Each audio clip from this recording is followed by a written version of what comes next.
भारत की तारीख में पहली बार ऐसा हुआ है कि जिस समुदाय के बारे में संशोधन लाए गए उस समुदाय से कोई डिस्कशन नहीं किया, उससे कोई मशवरा नहीं किया। इससे पहले कभी नहीं हुआ। तो फिर हमने ये फैसला किया कि हम पूरे देश में एक देशव्यापी अभियान छेड़ेंगे और हुकूमत पे दबाव बनाएंगे कि ये वक्फ अमेंडमेंट बिल 2025 को वापस लिया जाए और पिछला जो कानून था 1995 का जो एक्ट था जो 2013 में जिसमें संशोधन हुआ था उसको दोबारा रिवाइज किया जाए। तो ये 1 सितंबर से हमारा ये सेकंड रोड मैप शुरू हो चुका है। सेकंड रोड मैप के अंदर कई प्रोग्राम हैं। पहले ऑल इंडिया बंद का फैसला हमारा था जो 3 तारीख को होने वाला था, लेकिन अभी हमने बाज़ वजूहात की बिना पर कुछ रीज़न्स ऐसे हैं जिसकी बुनियाद पे उसको स्थगित किया है। थोड़े दिन के लिए उसको पोस्टपोन किया है और उसकी वजह ये थी कि नॉर्थ इंडिया की कुछ स्टेट्स में, ईस्टर्न स्टेट्स में कुछ फेस्टिवल्स आ गए हैं हमारे भाइयों के, हिंदू भाइयों के, तो उसकी वजह से वो क्लैश हो रहा था वो प्रोग्राम। तो हमने ये फैसला किया कि हम इसको पोस्टपोन करते हैं और उसके बाद दोबारा इसको हम जब शुरू करेंगे तो उसका ऐलान कर देंगे बहुत पहले से इन एडवांस। और इसी सिलसिले में अगला प्रोग्राम ये है कि all India Muslim personal law board की सेंट्रल लीडरशिप और जितनी मुस्लिम ऑर्गेनाइजेशंस हैं उसकी सेंट्रल लीडरशिप जो है वो 11 अक्टूबर को दिल्ली में एक बड़ा धरना कर रही है जंतर मंतर पर और उसके बाद वो गिरफ्तारी देगी, अरेस्ट, वॉलंटरी अरेस्ट दिया जाएगा।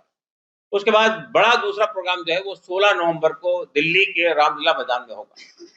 लेकिन इस दरमियान में हमने कई प्रोग्राम स्टेट लेवल पे भी अनाउंस किए हैं, जिसमें स्टेट लेवल पे असेंबली तक मार्च है, गवर्नर को मेमोरेंडम देना है और इसके अलावा जो है राउंड टेबल मीटिंग्स है, इसके अलावा इंटरफेथ मीटिंग्स है, उसके और भी कई वक्फ मार्च है, ऐसे कई प्रोग्राम्स हैं जो इसमें किए जाएंगे। हमारा मुतालबा ये है कि ये जो संशोधन किया गया है वक्फ कानून में, ये शायद भारत की तारीख में पहली बार ऐसा हुआ है कि जिस समुदाय के बारे में संशोधन लाए गए उस समुदाय से कोई डिस्कशन नहीं किया गया, उससे कोई मशवरा नहीं किया गया। इससे पहले कभी नहीं हुआ। आप जानते हैं कि 2013 में जो लास्ट संशोधन हुआ था, उस वक़्त मिनिस्ट्री ऑफ माइनॉरिटी अफेयर्स ने कई राउंड हमारे साथ में राउंड टेबल मीटिंग्स की थी। हमारे तमाम सुझावों को उसमें इनकॉर्पोरेट किया गया था और उसके बाद वो 2013 के अमेंडमेंट मंजूर किए गए थे। देखिए, हमारा पूरा मुतालबा ये है कि वक्फ का जो संशोधन लाया गया है 48 संशोधन, वो पूरे वापस होने चाहिए।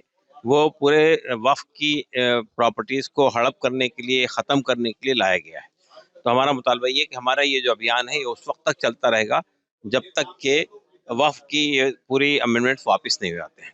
तो ये सेकंड फेज़ है जो इस वक्त हमें छिड़ा है। इसके बाद थर्ड फेज़ होगा, उसके बाद फोर्थ फेज़ होगा, जब तक ये सिलसिला अभियान चलता रहेगा, जब तक कि वक्फ के अमेंडमेंट्स वापस नहीं होते। मांगे ये है कि ये जो 48 अमेंडमेंट्स लाए गए हैं, जिसमें से सिर्फ 2 पर सुप्रीम कोर्ट ने अभी स्टे लगाया है, बाकी सब चीज़ें एज इट इज़ बाकी हैं।